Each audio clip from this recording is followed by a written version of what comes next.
میرے عزیز دینی ایمانی بھائیوں،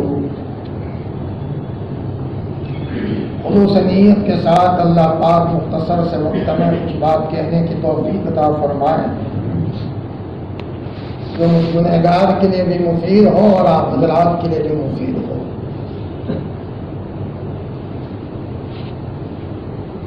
یہ ایک حقیقت ہے کہ نیکی سے انسان بنتا ہے، آباد ہوتا ہے، نسلیں آباد ہوتی ہے، 7 پشتیں اس کا پھل کھاتی ہے۔ اللہ ہم سب کو نیک بنا دے۔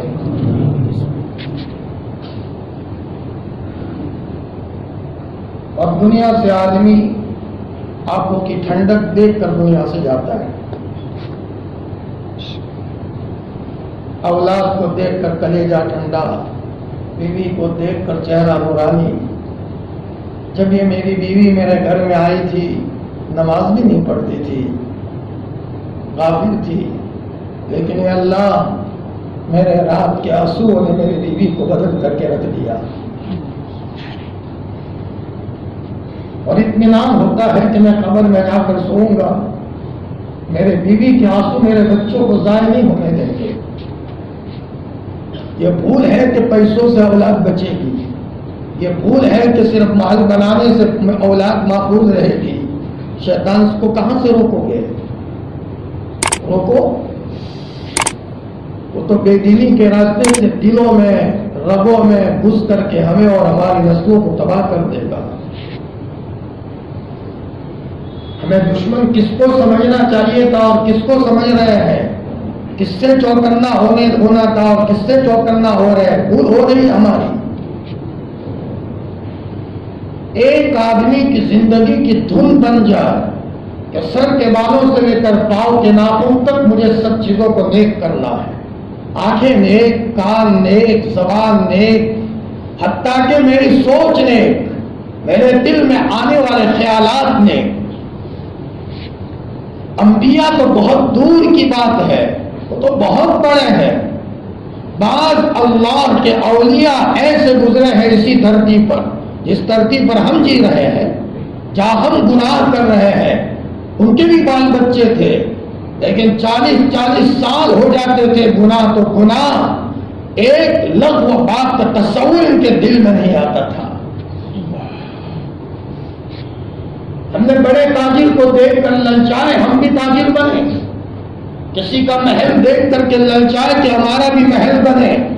ارے للچانے کی چیز میرے عزیزو یہ ہے، وَفِي ذَلِكَ فَلْيَتَنَافَسِ الْمُتَنَافِسُونَ۔ اور میرے اللہ یہ 2 رکعت صلاۃ الحاجہ اس لیے پڑھتا ہوں کہ میں نام کا تو مسلمان ہوں، لیکن سر کے بالوں سے لے کر پاؤں تک میرے بدن کا ایک ایک رومٹا اور میرے دل میں آنے والے ایک کے خیالات اور میری ایک کے سوچ مسلمان بن جائے، میری اولاد بھی نیک ہو، میری بچیاں بھی نیک ہو۔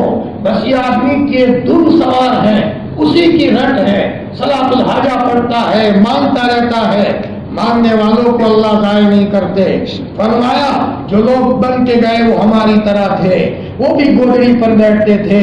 کسی کی بیوی تو اتنی نافرمان تھی کہ گھر میں آتے تھے تو بیوی ان کو نچاتی تھی۔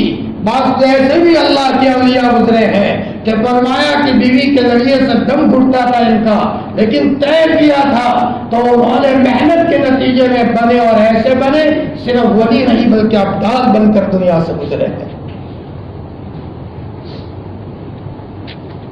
یہ بھی مانگنے کی چیز ہے۔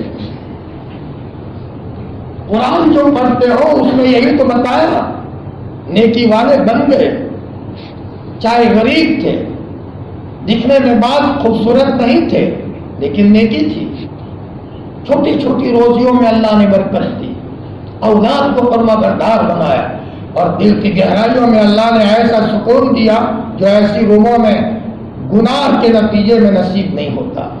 ایک مرتبہ شاہ ولی اللہ رحمۃ اللہ علیہ نے دہلی کی جامع مسجد کے منبر پر چڑھ کر کے کہا، اے مغل بادشاہوں، ولی اللہ اپنے پہلو میں وہ دل رکھتا ہے، تمہیں کیا پتا کہ اس کے دل میں کیا چین اور کیا اطمینان اور سکون ہے۔ یہ چڑھ کر کے کہا تھا۔ یہ بات یہاں بٹھا لو۔ نیکی نیکی نیکی اور نیکی. میں نے، میری اولاد نے، میری بیوی نے، میری بچی نے. اس لیے قرآن پاک میں اللہ نے سائلنٹ انداز میں یا ایھا الذین آمنوا قوا انفسکم واہلیکم نارا، اور مجھ سے پیار کرنے والوں اپنے کو اور اپنی اولاد کو جہنم کی آگ سے بچاؤ. جب چین اور سکون ہوتا ہے، زبان کے الفاظ بھی اچھے ہوتے ہیں، اور جب بے چینی ہوتی ہے تو کبھی کبھی آدمی سخت الفاظ بول دیتا ہے اور کبھی کفری الفاظ بھی بول دیتا ہے. یا تو بیماری سے بے چین ہو کر، یا تو مالی معیشت سے بے چین ہو کر، یا تو بے دینی کے نتیجے میں کوئی ایسے حالات آئے کہ زبان کے الفاظ بدل گئے. ابھی آدمی دنیا سے بغیر ایمان کے گیا اور جہنم کی تپتی ہوئی آگ میں چلا گیا. صحابہ غریب تھے. اللہ اکبر. غربت کی جب کہانی پڑھتے ہیں تو آنکھوں میں سے آنسو نچوڑنے کے سوا کچھ نہیں ملتا. ایک مرتبہ حضرت تشریف لائے مسجد نبوی میں. مسجد نبوی کیا تھی؟ وہ ایک چھپر تھا، چھپر صرف دروازہ تھا، کھڑکی نہیں تھی، اور کھجور کے تنے تھے. جمعہ کو حضرت جمعہ پڑھانے کے لیے تشریف لائے. صحابہ بیچارے بہت محنت کرتے تھے، بڑی مزدوری کرتے تھے. گھروں میں کام کرنے والے یا کام کرنے والیاں غلام اور باندیاں نہیں تھی. ابتدائی زمانے کی بات ہے. آپ کو بدبو آئی پسینے کی. آپ نے فرمایا آئندہ جو بھی جمعہ کو آئے، من اتل جمعہ فلیغتسل، غسل کرنا ضروری ہے، فرض ہے. اس زمانے میں فرض کیا گیا تھا. آپ نے فرمایا غسل کرو، خوشبو لگا کے آؤ، اور اگر اپنی خوشبو نہ ہو تو عورتوں کی بھی خوشبو لگا کر کے لاؤ.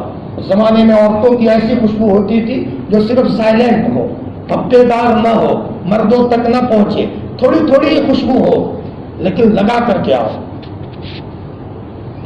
اماں عائشہ فرماتی ہے 3 حیض گزر جاتے تھے اور ایک ہی کپڑا ہوتا تھا ہمارا.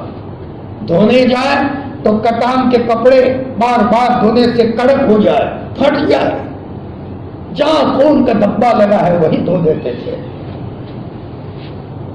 یہ حال تھا حضرت نبی کریم صلی اللہ علیہ وسلم کے گھر کا. ابو موسیٰ اشعری رضی اللہ تعالیٰ نے ایک مرتبہ اپنے بیٹے ابو بردہ کو کہا، بیٹا تم اگر ہماری زندگی کے مشقت کے دن دیکھتے تو بیٹا تمہیں رونا آتا. ہمارے کپڑوں پر جانوروں کے کھالوں کے پیمن لگاتے تھے اور دمبوں کے کھال لگاتے تھے، اور جب پسینہ آتا تھا تو بیٹا ایسی بدبو آتی تھی جیسے جانوروں میں سے بدبو آتی ہے. اور بیٹا کھانا نہیں تھا تو درختوں کے پتے چباتے تھے تو ہمارے ہونٹ موٹے ہو گئے تھے چباتے چباتے جیسے جانوروں کے ہونٹ ہوتے ہیں. اور بیٹا جب استنجا جاتے تھے تو بیٹا مینگنیا کرتے تھے جیسے جانور مینگنیا کرتے ہیں. یہ کہہ کر ابو موسیٰ اشعری رونے لگے اپنے بیٹے کے سامنے. فرمایا بیٹا یہ حال ہے. ارے حضرت نبی کریم صلی اللہ علیہ وسلم کے گھر کی کہانی سناؤ. آپ کا معمول تھا، آپ آتے تھے اشراق پڑھ کر، چاشت پڑھ کر، حضرت عائشہ کو پوچھتے تھے عائشہ گھر میں کھانے کو کچھ ہے؟ حضرت عائشہ فرماتی تھی یا رسول اللہ کچھ نہیں ہے. تو آپ فرماتے تھے عائشہ روزہ ہے، کل بھی روزہ تھا، پرسوں بھی روزہ تھا، اترسوں بھی روزہ تھا، آپ آج روزے سے ہے ہی نہیں کھانے کو کچھ. کبھی آئے پوچھا عائشہ گھر میں کچھ ہے؟ حضرت عائشہ نے فرمایا یا رسول اللہ کہیں سے دلیا آیا ہے، کہیں سے کوئی چیز آئی ہے، لاؤ عائشہ بھوکا ہو، کئی دنوں سے میرے پیٹ میں کھانا نہیں گیا. پھر آپ علیہ الصلوۃ والسلام تناول فرما لیتے تھے. کھانا نہیں ہوتا تھا، کپڑوں پر پیون کے پیون ہوتے تھے، اونٹ کے اوپر کجاوا باندھتے تھے، چمڑے کا پٹا نہیں ہوتا تھا، کھجور کی چھال کا باندھتے تھے. ایک صحابی فرماتے ہیں میں نے حضرت کو دیکھا جنگل میں سوتے ہوئے ایک درخت کے نیچے. جب آپ روانہ ہونے لگے تو میں نے دیکھا کہ اونٹ کے کجاوے کے باندھنے کے لیے چمڑے کا پٹا نہیں تھا، وہی کھجور کی چھال تھی. فرمایا بڑے سیدھے سادے تھے ہمارے نبی، لیکن آپ کی زندگی کو دیکھو، جب بھی دیکھو کان یذکر اللہ علی احیانہ، حضرت عائشہ فرماتی ہے یہ حضور کی سنت ہے، ہر موقع پر اللہ کا ذکر کرتے تھے. کان رسول اللہ صلی اللہ علیہ وسلم یذکر اللہ علی کل احیانہ، ہر موقع پر یاد کرتے تھے.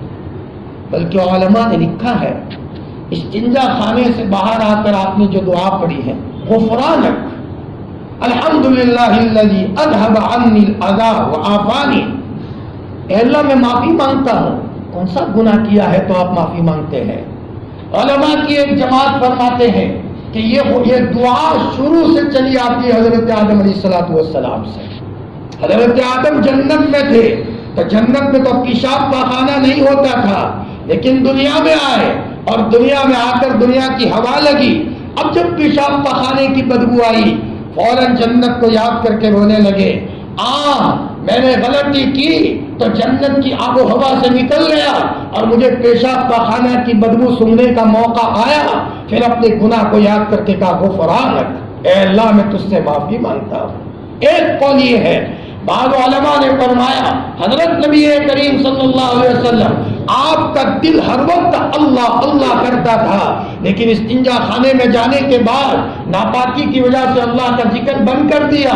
صرف دل سے ذکر ہے، زبان سے تو ذکر نہیں ہے. تو آپ کو یہ احساس ہوتا تھا میرا رب تو تھوڑی دیر بھی زبان سے ذکر بند کرنے کے قابل نہیں ہے. اور میرے اللہ میں نے تھوڑی دیر کے لیے میں نے تیرا ذکر بند کر دیا تھا، نہیں بند کرنا چاہیے تھا. میں معافی مانگتا ہوں، یہ میری اس غلطی کو معاف فرما دے. مجبوری میں آپ نے زبان کا ذکر بند کیا ہے اور وہاں زبان کے ذکر کی اجازت بھی نہیں ہے، لیکن پھر بھی آپ کو یہ احساس ہے میرا رب تو ایک منٹ بھولنے کے قابل نہیں ہے. ہر وقت جب دل سے ذکر ہوا زبان سے بھی ذکر ہو. فرمایا آپ علیہ الصلوۃ والسلام اس لیے پڑھا کرتے تھے غفرانک، اے اللہ میں تجھ سے معافی مانگتا ہوں. بعض علماء نے فرمایا کہ آپ نعمت کا استحضار کرتے تھے.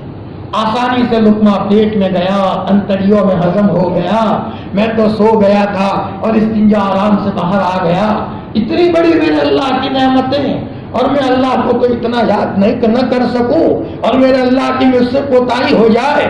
اللہ کی اس نعمت عظما کو دیکھ کر معمولی تھوڑی دیر کے لیے زبانی ذکر بند ہو گیا. فوراً آپ علیہ الصلوۃ والسلام شرمندگی سے کہا کرتے تھے غفرانک. ہائے ہائے، ہمارا نبی معصوم تھا، کوئی گناہ نہیں تھا، گناہوں کے خیالات نہیں تھے، تب بھی استغفر اللہ جب بھی دیکھو رب اغفر وارحم رب ارحم. صحابہ فرماتے ہیں ہم حضرت کو دیکھتے تھے باقاعدہ آپ علیہ السلام انگل وہ گٹھلیوں پر پڑھ رہے ہیں، ہم گنتے تھے برابر استغفار کرتے جا رہے ہیں. اتنے پاک نبی جی ہر وقت استغفار کرتے جا رہے ہو، ہم تو ہر وقت گناہوں میں ہیں، ہمیں کس قدر استغفار کی ضرورت ہے. بس اللہ اس بات کا استحضار ہم سب کو عطا فرمائے. حضرت بلال کچھ نہیں تھا، حبشہ کے رہنے والے حضرت کے قدموں میں آ گئے. عاشق تھے، عاشق عشق سے ملتا ہے. اللہ ہم سب کو عشق دے. ابھی عشق نہیں ہے، نماز سے جس کو عشق ہو گیا مل جائے گا. قرآن دیکھ کر یہ کہے میرے رب کا کلام ہے، اس کے بغیر میں نہیں رہ سکتا. وہ کلام تو کہاں چلا گیا تھا، تنہائی میں اس کو لگایا، سینے سے لگایا. بھائیوں نہریں وہی سے نکلے گی، صرف عشق کا مادہ پیدا کرے. اللہ دیکھے گا میرا بندہ میرا اتنا عاشق میرے کلام کا. چلو چلو چلو فرشتوں میں طے کرتا ہوں اس کو اٹھانا ہے، بنا دو اس کو باعزت بنانا ہے. مولانا کچھ ہو گیا، مجھے کوئی ادا تمہاری پسند آئی ہے. جیسے کوئی انسان کسی کی اداؤں پر فدا ہو جاتا ہے کہ اس کے بولنے کا انداز اچھا ہے، اس کے ملنے کا انداز اچھا ہے. ہمارا اللہ کسی بندے کے ادبی انداز پر اللہ تعالیٰ اس کو سب کچھ دے دیتے ہیں. قرآن دیکھ کر نماز، مجھے میرے اللہ نے نماز دی. یہودی محروم ہے، عیسائی محروم ہے، میرے اللہ نے دیا مجھے. میرے محبوب کی امت میں مجھے پیدا فرمایا. میں بازار میں دیکھتا ہوں خوبصورت چہرے محروم ہے، جہنم سے بچانے کا فیصلہ میرے اللہ نے میرے لیے کیا ہے. اتنی بڑی محبت کا معاملہ، اور یہ تنہائی میں بیٹھ کر آنکھوں میں سے وقت نکال کر روتا ہے. ماں مری اس لیے نہیں روتا، وہ تو سب روتے ہیں. باپ مرا اس لیے نہیں روتا، وہ تو یہودی بھی روتا ہے. بچہ مرا اس لیے نہیں روتا، وہ تو مشرک بھی روتا ہے. یہ کیوں روتا ہے؟ میرے اللہ نے مجھے نماز دی ہے، اتنے بڑے نبی کی امت نے مجھے پیدا فرمایا ہے. سوچ اور تنہائی میں آنکھوں میں سے آنسو اور رومال کے ذریعے سے پوچھتے رہنا، وہ جانے اور اللہ جانے. اس بندے کے درمیان کے دل کی لگی ہوئی آگ ہے، سیدھی آسمان پر جاتی ہے، یہ اس کو اٹھا دے گی.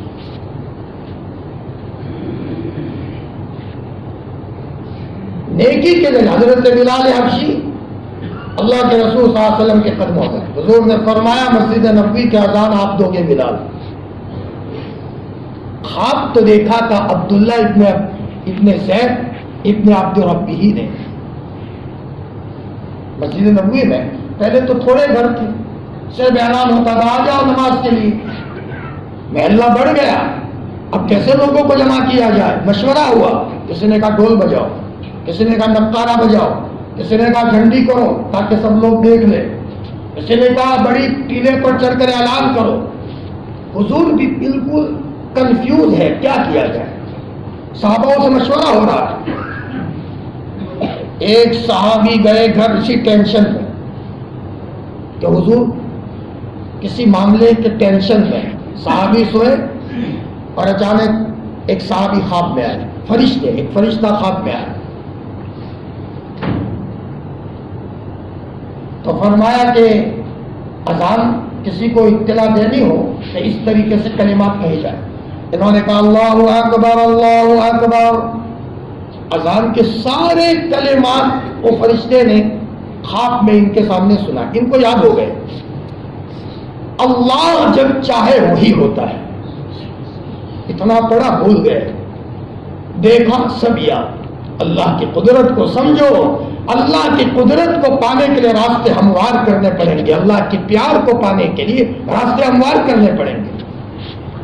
حضرت علامہ انور شاہ کشمیری رحمۃ اللہ علیہ چلتا پھرتا کتب خانہ کہا جاتا تھا. کہتے تھے سرسری کوئی بات دیکھتا ہوں 25 سال تک یاد رہتی ہے، اور اگر یاد رکھنے کی نیت سے دیکھتا ہوں 40 سال تک نہیں بھولتا. یہ بات خود ہم نے حضرت مولانا انور شاہ صاحب سے وہاں دیوبند جلسے کے موقع پر سنی تھی. والد ماجد کا یہ معمول تھا، لیکن شاہ صاحب کو یہ چیز ملی، تقویٰ غضب کا تھا، میرے آنکھوں سے کسی غیر محرم پر کبھی نظر نہ پڑے. فرمایا ایسا تقویٰ تھا، لوگوں نے ان کے علم کو تو پہچانا ہے، تقوی کو نہیں پہچانا. ایک شک کا لقمہ پیٹ میں نہ چلا جائے، حرام تو حرام، شک کا لقمہ پیٹ میں نہ چلا جائے. انور شاہ دنیا میں آیا ہے، وقتی طور پر آیا ہے، کام کر کے دنیا سے چلا جانا ہے. فرمایا ایک مرتبہ صرف والدہ کے گھر کا دروازہ کھٹکھٹایا، امی میں آؤ، آجا بیٹا. امی باتوں باتوں میں بھول گئی کہ میرے پاس میں پڑوسن عورت بیٹھی ہے، اور اچانک شاہ صاحب کو اپنے بیٹے کو اجازت دے دی ان کی والدہ نے. شاہ صاحب سمجھے ابا نے اجازت دی ہے تو گھر میں سب محرم ہوں گے. غور سے دیکھا، اچانک پھر پتا چلا کہ یہ تو کوئی میرا رشتہ دار نہیں. حضرت آنکھیں بند کر کے نکل گئے، لیکن کہنے لگے کئی دنوں تک میرے دل میں یہ خیال آنے لگے یہ گناہ کروں، یہ گناہ کروں. اچانک کی نظر پڑی تھی، دماغ بھی متاثر ہونے لگا. والدہ کو کہنے لگی اماں میں اپنے دل دماغ کو کتنا سنبھال کر چل رہا تھا، اور یہاں اچانک تم نے مجھے بلا لیا. امی تمہیں پتا ہے کس قدر نقصان ہوا. میرے عزیزوں ان کو پتا تھا کہ اگر میں گناہ کروں گا تو میرا دماغ بھی خراب، دل بھی خراب، ساری رگیں خراب، اور میری بیوی بھی میرے قابو میں نہیں رہے گی، میرے بچے بھی نافرمان ہو جائیں گے. اس لیے حضور نے فرمایا من اصلح فیما بینہ و بین اللہ، جو اپنے اور اللہ کے درمیان میں صلح کر دے گا، اللہ تعالیٰ اس کے اور ساری مخلوق کے درمیان میں صلح کر دیں گے. یہ بات اللہ دل میں بٹھا دے.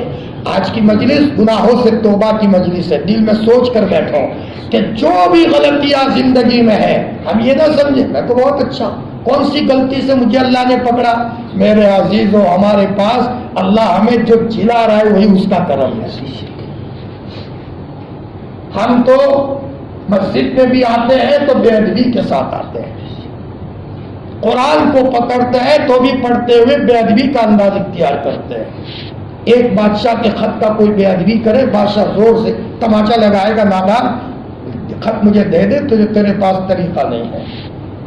پھر بھی اس اللہ کا کرم ہے، شرابی کو بھی کہا تو بھی قرآن پڑھ، چاہے زنا کر رہا ہے لیکن تو بھی پڑھ، شاید میرے کلام کے پڑھنے سے تیرے دل کی کیفیت بدلے گی، پڑھ تو اسے۔ اب کوئی اجازت؟ حضرت بلال حبشی کے بارے میں ایک انصاری عورت فرماتی ہے، فجر کے لیے صبح صادق سے پہلے حضرت بلال آ جاتے تھے، اور وہی ایک دیوار سے میرا گھر مسجد نبوی کے اطراف میں سب سے اونچا مکان تھا، ابو داؤد شریف کی روایت ہے، اور صبح صادق کا انتظار کرتے تھے کہ کب صبح صادق ہو۔ جو ہی صبح صادق ہوتی تھی حضرت بلال انگڑائے لیتے تھے، رات کو کم سوئے ہیں، روئے ہیں اللہ کے سامنے، نیند نہیں آئی ہے، پورے دن کا مجاہدہ ہے، اور پھر یہ کہتے تھے کہ اللہ میں قریش کے بارے میں دعا کرتا ہوں تو قریش کو پکڑ لے، یہ قریش میرے نبی کا خاندان ہے، میں اس کے بارے میں دعا کرتا ہوں۔ اور فرماتے تھے کہ اللہ یہ اذان کی توفیق جو دی ہے وہ تو نے توفیق دی ہے، ہمیشہ سے تو حضور کے قدموں میں لایا ہے، کسی بھی نیکی کی توفیق پر اللہ کا شکر ادا کرنا آدمی کو نیکی پر جماتا ہے۔ فرماتے حضرت بلال کا روزانہ کا معمول تھا، کبھی نہیں چھوڑا، نیکی کرنا الگ ہے، نیکی پر استقامت کرنا الگ ہے، استقامت کے نتیجے میں اللہ کی مدد آتی ہے۔ ان الذین قالوا ربنا اللہ ثم استقاموا، وہ لوگ جنہوں نے کہا ہمارا رب اللہ ہے اور اس کے اوپر جمے، چاہے کڑوے سے کڑوے حالات کیوں نہ ہو لیکن اس کے اندر جمے۔ شیخ الاسلام حضرت مولانا سید حسین احمد مدنی نور اللہ مرقدہ ہمارے سابرمتی جیل میں بھی تھے، لیکن جیل والے بھی کہتے تھے اللہ کے اس بندے کی راتوں کی تہجد کبھی ناغا نہیں ہوئی ہے، اور کہا کرتے تھے اس آدمی کو ہمارے پاس سے ہٹا دو ورنہ ان کے رونے سے اور ان کا چہرہ دیکھنے سے دل ہمارا بدل جاتا ہے، کہیں ہم اپنے مذہب کو بدلنے پر مجبور نہ ہو جائے۔ یہ استقامت تھی، اپنی پوری فیملی کو نیک بنانے کا عزم موت سے پہلے پہلے، تو اس کے لیے ہمیں چست ہونا پڑے گا۔ ہم نفل پر آئیں گے، بچے فرض پر آئیں گے، ہم بہت زیادہ تقوی پر آئیں گے، جب جا کر کے بچے فتوے پر آئیں گے۔ ہم زناؤں میں ملوث ہیں، پھر ہم کہیں ہمارا بچہ بد نظری کرتا ہے، جب ہم خود گناہوں میں ملوث ہیں۔ ہم نے محلے میں توڑ کیا ہوا ہے، ہم سے محلہ ہاتھ جوڑتا ہے، پھر کل ہمارے کاموں پر یہ خبر سننا چاہے کہ ہمارا بچہ پیار سے رہے، کبھی نہیں ہو سکتا۔ ہمیں سب سے پہلے اپنے آپ کو نیکی سے سرشار کرنا پڑے گا۔ صحابہ نیک تھے، اللہ نے ان کی نسلوں کو بسایا، 7 پشتوں تک نیکی کا اثر جاتا ہے، اور کبھی کبھی ایک گناہ کی لعنت کا اثر 7 پشتوں تک جاتا ہے۔ نیکی گھروں میں رحمت کو کھینچ کر لاتی ہے، حالات آئیں گے لیکن سکون، حالات تو اللہ تعالیٰ درجات کو بلند کرنے کے لیے لاتے ہیں، بیماری آئے گی، اولاد کی طرف سے حالات آئیں گے، لیکن سکون، ہر اعتبار سے سکون۔ قرآن پاک میں اللہ نے فرمایا او مجھ سے پیار کرنے والوں، اللہ کا کہا مانو اور اس کے رسول کا کہا مانو، لعلکم تفلحون، بہت ممکن ہے تم کامیاب ہو جاؤ گے۔ فلاح، فلاح کا درجہ یہ جنت سے اوپر کا درجہ ہے۔ جنت میں جانے کے بعد آدمی کو اس گھڑی کے بارے میں افسوس ہوگا جو اس نے غفلت میں گزاری، لیکن فلاح کا درجہ اس سے اوپر کا ہے، اس درجے پر اللہ تعالیٰ اس کو پہنچائیں گے کہ جہاں اس کو کسی قسم کا قلق اور افسوس نہیں ہوگا۔ 100% آدمی اللہ کی اطاعت پر آ جائے، اپنی ذات میں، اپنی فیملی میں، اپنے معاملات اور لیوڑ دیوڑ میں، معاشرے میں، سب چیزوں میں۔ جیسے ایک آدمی کبھی بہت ہٹا کٹا ہوتا ہے، تندرست ہے، اچانک چلا گیا، تندرست تھا، ٹی بی تو نہیں ہوئی تھی اس سے، کینسر تو نہیں ہوا تھا اس سے، کیا ہوا؟ ہاں